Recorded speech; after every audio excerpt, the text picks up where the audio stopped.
Gospel of mark, मरकस के सुसमाचार 16 अध्याय, उसका 2 और 3 आयत। और सप्ताह के पहले दिन बड़ी भोर, जब सूरज निकला ही था, वे कब्र पर आए और आपस में कहते थे कि हमारे लिए कब्र के द्वार पर से पत्थर कौन लुढ़काएगा। यीशु मसीह को क्रूस से उतार कर कब्र में रखा गया। अगला दिन शबत होने के कारण से कोई बाहर नहीं निकला, लेकिन तीसरा दिन सवेरे सवेरे कुछ स्त्रियों ने यीशु के कब्र के पास आया गया। पहला वचन में हम ये देखते हैं कि जब शबत का दिन बीत गया तो मरियम मगदलिनी और याकूब की माता मरियम और सलोमी ने सुगंधित वस्तुओं मोल ली कि जाकर उस पर मले। आज द डे ऑफ रिसरेक्शन, पुनरुत्थान के दिन माना जाता है। सारे संसार में लोग मना रहे हैं, हम भी उसी से जुड़े हुए एक आयत को अभी स्मरण कर रहा है। हर दिन हमारी जीवन में यीशु मसीह के मृत्यु के विषय में हम याद करना बहुत ही आवश्यक है। हम जानते हैं कि हमारे जीवन के मकसद वही है, यीशु मसीह क्रूस पर मरा और तीसरा दिन खबर से जी उठकर स्वर्ग में पिता परमेश्वर के पास चले गया और आज भी जीवित है। हमारे लिए वो विनती करता है, वो हमारे लिए जल्दी से आने वाला है बादलों में उनके संग लेने के लिए। ये हमारी भरोसा है, उसी पर निर्भर है हमारे आत्मिक जीवन। तो इसलिए कभी कभी नहीं, एक साल में एक बार नहीं, हर दिन वही आशा के साथ हम चलते हैं, हमारा प्रभु जीवित है। हर एक परेशानी के समय पर हम अपने मुंह से ये बोलते हैं, मेरा प्रभु मरा नहीं है, मेरा प्रभु जीवित है। हालेलुया। पुनरुत्थान के दिन संडे माना जाता है। तो ये संडे का शुरुआत में हम इकट्ठे हुए हैं। दुनिया एक पर्व के रूप में मना रहा है, उसमें उनकी हृदय में कोई विचार नहीं इस बात के लिए कि यीशु उनके पापों के कारण मरा गया था और दफनाया गया और उनके उद्धार के लिए ये सारे कष्ट सहा। वो इस तरह नहीं सोचते हैं, वो सिर्फ एक पर्व के रूप में, एक त्योहार के रूप में सेलिब्रेट कर रहे हैं। इससे जुड़े हुए बहुत सारे पैगन रीति से, बोले या तो सांसारिक रीति से इसको बातों को जुड़वा कर लोगों को उसके असली विचार से, सोच से, उसके अर्थ से बदल कर ले जा रहा है। ईस्टर के दिन में नामधारी मसीह लोग दारू पीने के लिए अलग करते हैं। मीट खाना, दारू पीना, यही उनके ईस्टर है। और व्यापारियों को देखो, वो ईस्टर एग और चॉकलेट और केक बेचने में व्यस्त है। ये सब कहां से आया है? यीशु मसीह हमारी पापों के कारण मारा गया, गाड़ा गया और जी उठा। वो जी उठने के विषय में हम विचार कर रहे हैं। स्त्रियों ने खबर के पास आते समय उनकी मन में ये विचार था कि क्या करेंगे हम? घर से तो निकला है, लेकिन इतने बड़े पत्थर है, किसी का मदद की जरूरत है। उसको हटाने के बाद ही ये सुगंधित वस्तु जो मोलकर ले आया है वो यीशु के शरीर में लगा सकते हैं। लेकिन ये स्त्रियों ने ये नहीं जाना कि यीशु को कब्र में रखने के बाद उस जगह पर ऐसे सिक्योरिटी लगाया गया है। पहले यह नहीं था। वो लोग यीशु की शरीर रखने का उस सीन देखकर चले गया था। बाद में पिलातुस के पास जाकर याजकों ने यह कहा कि ये आदमी कहा था कि तीसरा दिन जी उठेंगे। हो सकता है उनकी चेलों ने रात को आकर उनके शरीर को चुरा कर ले जाएंगे, तो इसलिए उसको सिक्योरिटी की जरूरत है।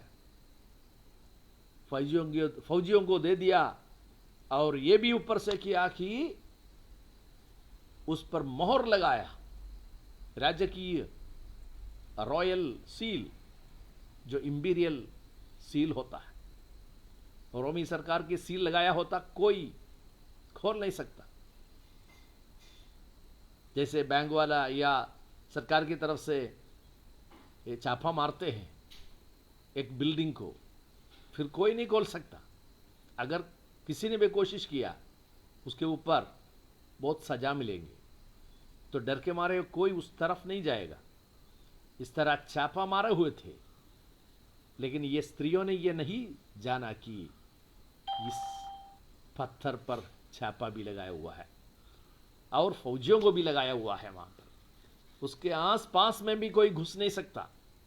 ऐसी सिक्योरिटी दिया गया है 24/7, 24 घंटे की पहरुए हो रहे हैं, तो कहां कोई घुस सकता है। तो इस तरह बात थे। लेकिन इन लोगों को नहीं मालूम थी यह सिक्योरिटी वहां पर है, फौजी वहां पर है। लेकिन हम पढ़ते हैं मत्ती के सुसमाचार में 28 अध्याय की 2 आयत में और देखो, एक बड़ा भूचाल हुआ, क्योंकि प्रभु का दूत स्वर्ग से उतरा और पास आकर उसने पत्थर को लुढ़का दिया और उस पर बैठ गया। हाल स्त्रियों के मन में ये भय था, कौन हमारे लिए मदद करेगा, कौन हमारे लिए पत्थर लुढ़काएगा, हम कैसा यीशु के शरीर में सुगंध वस्तुओं को लगा सकते हैं। ऐसे सोच रहा था। लेकिन हुआ क्या है, स्वर्ग से दूध उतर आया। वहां पर एक भूचाल हुआ है। जितने भी फौजियां थे वो भाग गया। भूचाल के सामने पत्थर अपने आप हट रहा है। उनको यह नहीं मालूम था कि स्वर्ग से दूध उतरा है। हालेलुया। यीशु मसीह पुनरुत्थान कर रहा है। यीशु मसीह खबर से बाहर निकला।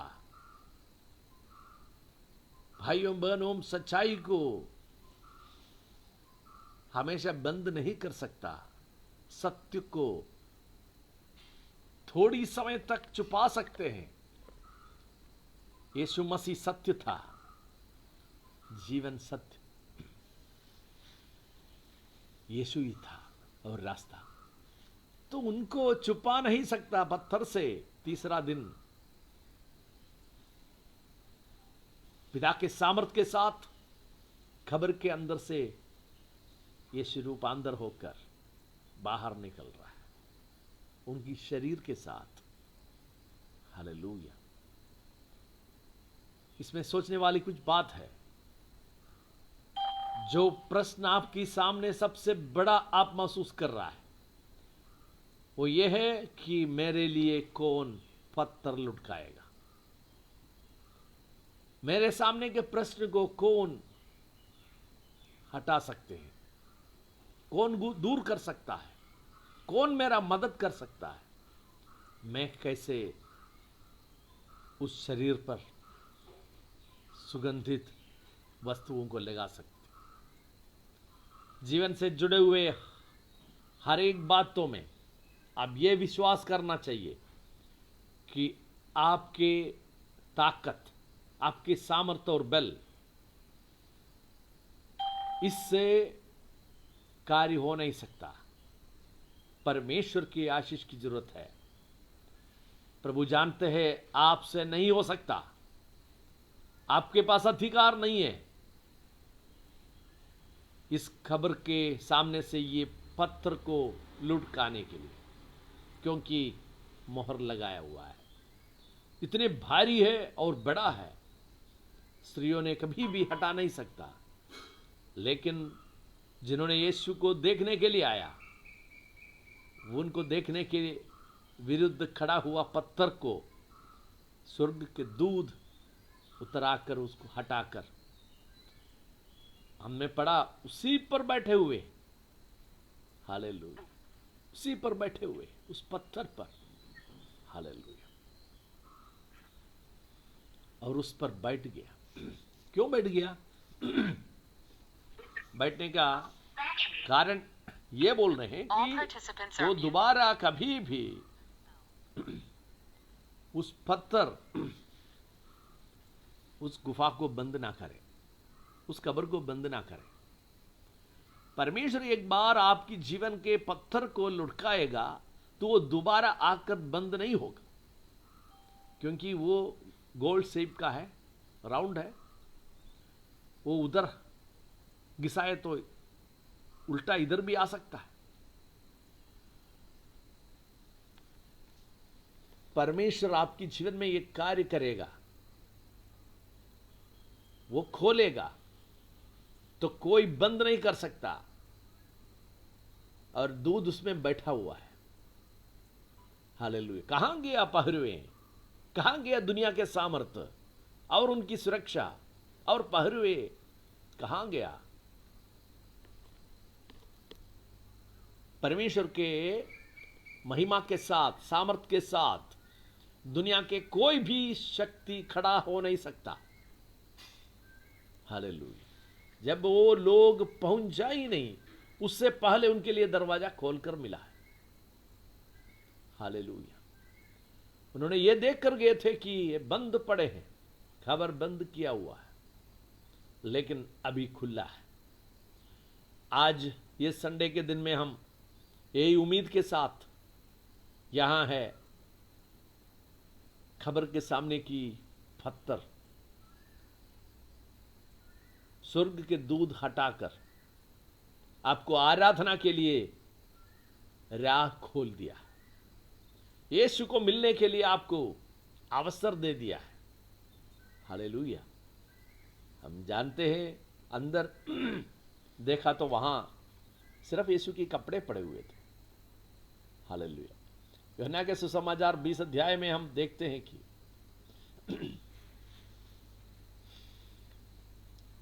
मरियम मगदलिनी खबर के पास आकर देखा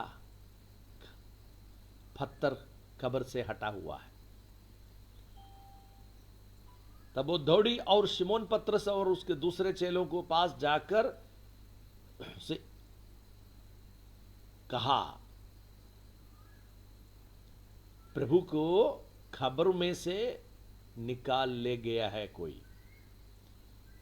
और हम नहीं जानती कि उसे कहां रख दिया है। यह संदेश दे रहा है। और शिमोन पतरस और दूसरा चेला यूहन्ना था, ये दोनों आकर फिर जांच किया, देखा, अंदर घुसा तो वहां पर कपड़े सिर्फ पड़े हुए। दूतों को मिला, बात किया, वो लोग चले गए, लेकिन मगदलिनी मरियम उधर ही खड़े थे। वो जाने के लिए राजी नहीं थे। क्यों? वो यीशु से इतने प्रेम रखते थे, जल्दी से भूल नहीं सकता। इस बात में सबसे आगे हम यही देखते हैं, मगदलिनी मरियम यीशु से इतनी गहरी प्रेम दर्शाया गया है।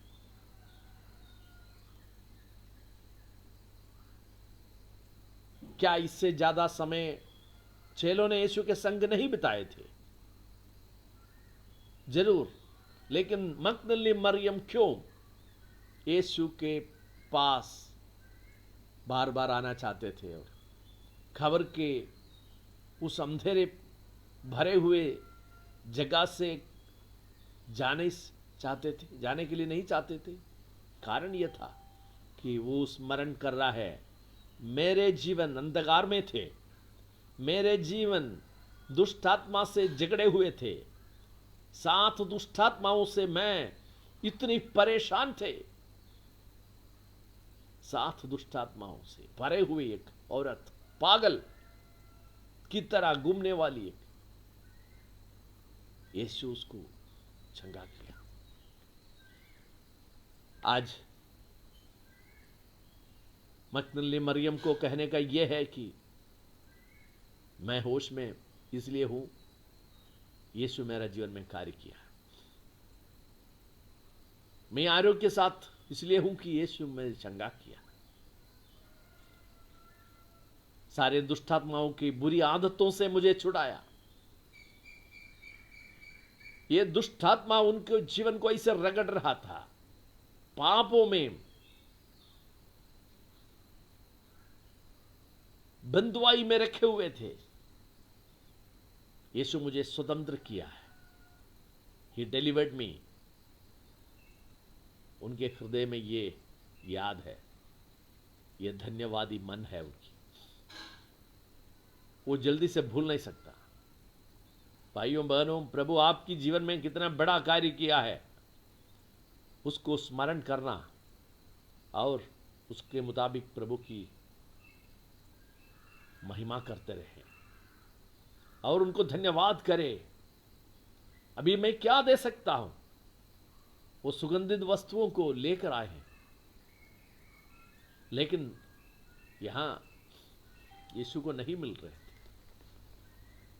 उनकी शरीर भी नहीं है।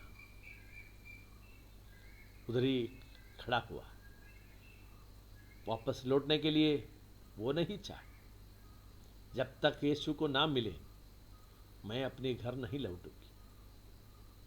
रोते हुए उधर खड़ा मरियम को हम देखते हैं, रोते रोते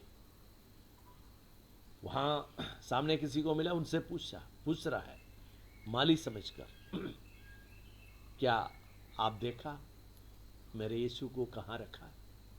बता दीजिए, मैं उनको उठाकर ले जाऊंगी। वो माली समझकर बात किया, वो यीशु थे। यीशु मरियम के नाम पुकार रहे, मरियम तो पहचान ली। वो रब्बूनी करके जवाब दिया। देखो, यीशु के आवाज सुनते ही वो पहचान लिया। क्या आप पहचान सकते हैं? यीशु की आवाज आपको परिचित है? प्लीज गॉड, हम इस बात को ध्यान देना चाहिए। कितने बार वो हमारे नाम पुकारा है, हमें समझ में नहीं आया, हम ध्यान नहीं दिया, उसके वो हम देखा ही नहीं। लेकिन मरियम ऐसा नहीं था, एक शब्द से पहचान लिया, yes this is my lord, ये मेरा प्रभु है, मेरा रब्बी है। हालेलुया। साष्टांग प्रणाम कर रहे थे। उस समय यीशु ने बोला, no no no, don't touch me, मुझे छूना नहीं, मैं अभी तक पिता के पास नहीं गया, मुझे जाना है, अभी भी मुझे उत्तरदायी है, पूरा करना है। मनुष्य के उद्धार से जुड़े हुए कुछ बातों को अभी भी करना बाकी है, इसलिए मुझे छोड़ दे। हालेलुया। रोते हुए खड़ा हुआ मरियम के पास यीशु आकर उनसे मिले। एक बात हम समझना है, आप दिल से चाहेंगे आप उनसे मिलेगा, और आपको छोड़कर वो जाने वाला नहीं, वो आपके पास आएगा। और किसी का भी ये आशीष नहीं मिली कि यीशु की मुलाकात उस समय होने का। किसी को भी ये अवसर नहीं मिली कि उनकी आवाज सुनने का, सिर्फ मरियम मगदलिनी को मिला है। क्यों? वो दिल से चाहा था, प्रेम कर रहा था, रो रहे थे खड़ा होकर। वो अपने घर लौटने के लिए तैयार नहीं। शिष्य लोग आया, वो चले गया, अरे यहां नहीं है, चलो ठीक है हम घर चलेंगे, क्या करेंगे यहां। लेकिन she was not ready to go back to her home. She was waiting for the presence of Lord. She want to see, देखना चाहता था। अगर दिल से कौन चाहते हैं यीशु को देखना है, यीशु से मिलना है, उनकी आवाज सुनना है, उनके सामने प्रकट होने वाला हमारा प्रभु। हालेलुया। तो उनको तसल्ली मिली, उनको एक संदेश कन्वे कर कर यीशु विदा हो रहे हैं वहां से। वो क्या है? तो जाओ अपने भाइयों से कहो मैं जीवित हूं, मैं गलील के ओर जा रहा हूं, वहां मिलेंगे। उनको बोलना वहां आने के लिए, गलील के ओर। क्यों? अभी यरूशलेम में है, यरूशलेम से गलील जाना है तो बहुत दूर है, 2 दिन की सफर है, इतने दूर जाना है। तुम यहां इंतजार मत कर, यहां से निकल जाओ गलील की ओर, वहां मैं प्रकट होऊंगा। और हम जानते हैं वैसा ही हुआ है। और मरियम को ये मौका मिले कि ये संदेश यीशु मसीह के जीवित पुनरुत्थान के विषय में सबसे कहने का, एक खबर सुनाने का अवसर मरियम को मिली। हालेलुया। ये संदेश मरियम से शुरू हुई है, हम तक पहुंचे। यीशु मसीह जीवित है।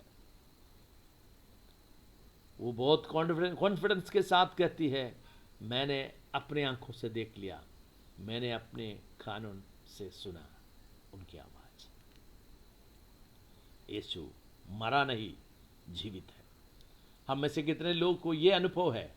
क्या हम कह सकते हैं he is not died, he is living God, he is a living God. वो जीवित परमेश्वर है। मैंने देखा है अपनी आंखों से, मैंने सुना है अपने कानों से। ये सबसे बड़ा गवाह होते हैं। हालेलुया। जिसने दिल से चाहा यीशु को देखने के लिए, उन्होंने देख लिया।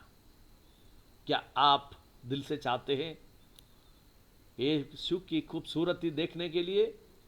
तो आपके सामने भी वो प्रकट होने वाला है। वो आपको तसल्ली देगा, आपके आंसू पोंछेगा, आपके लिए पत्थर लुढ़काएगा, आपको एक संदेश देकर भेजेगा, जाओ सारे लोगों से सुनाओ मैं जीवित हूं। हालेलुया। ये संदेश मरियम से शुरू हुआ है। सुसमाचार के प्रचार वहां से शुरू हुआ है, आज आप तक पहुंचा है। भाइयों बहनों, हम अपने आंखों को बंद कर प्रभु को धन्यवाद करें। ये संदेश सुनने का अवसर हमें मिला है।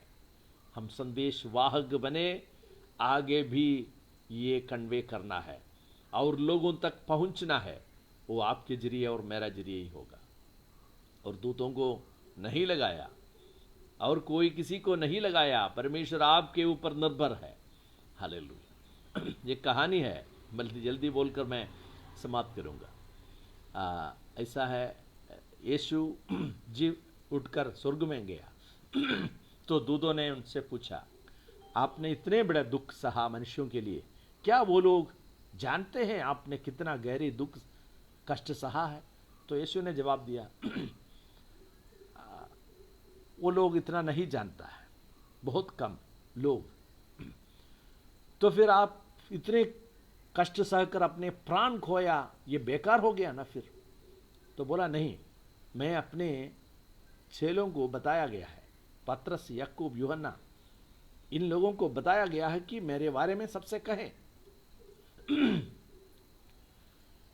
तो दूध ने पूछा, अगर वो लोग भूल जाते हैं आपने जो कहा है, वो नहीं बोलेगा तो क्या करेंगे? तो यीशु ने बोला, नहीं नहीं, मैं विश्वास करता हूं उन लोगों के ऊपर, मैं भरोसामंद हूं, वो लोग नहीं भूलेगा, वो लोग जरूर दूसरे से बोलेंगे मैं जीवित हूं, मैं कष्ट सहा उनके उद्धार के लिए है। सिर्फ उनकी चेलों को ये बता कर गया है। हालेलुया। दूध बड़ा आश्चर्य से देखा, बस उन लोगों से हो जाएगा ये। हाँ, वो विश्वास योग्यता के साथ करेगा।